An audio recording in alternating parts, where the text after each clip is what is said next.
عشرت حسین صابری صاحب کہہ رہے ہیں کہ قرآن کریم میں آیا کہ اللہ کی رسی کو مضبوطی سے تھام لو، اور اس طرف ایک حدیث ہے اللہ کے رسول صلی اللہ علیہ وسلم کی کہ میری امت 72 فرقوں میں بٹے گی، تو اس پر روشنی ڈالیں۔ ایک حکم ہے اور ایک خبر ہے، پیشن گوئی ہے۔ جیسے تفرقہ پیدا ہوا یہود کے اندر، نصارہ کے اندر، ایسے تفرقہ ہمارے ہاں بھی ہوا ہے۔ سود کو حرام کیا گیا، ہم نے اس کو حلال بھی کیا اپنے لیے، یہ تو عمل کا معاملہ علیحدہ ہے۔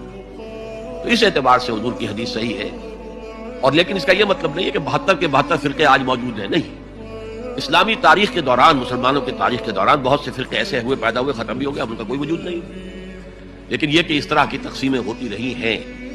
البتہ یہ ہے کہ جب ان سے پوچھا گیا آپ سے صلی اللہ علیہ وسلم کہ ان میں سے نجات کس کو ملے گی، تو آپ نے فرمایا وہ لوگ کہ جو ما انا علیہ و اصحابی، جو میرے اور میرے صحابہ کے طریقے کے اوپر چلیں گے، وہ بس وہ جماعت ہوگی کہ جو نجات پانے والی ہے۔ اللہ تعالی ہم سب کو ان میں شامل کرے۔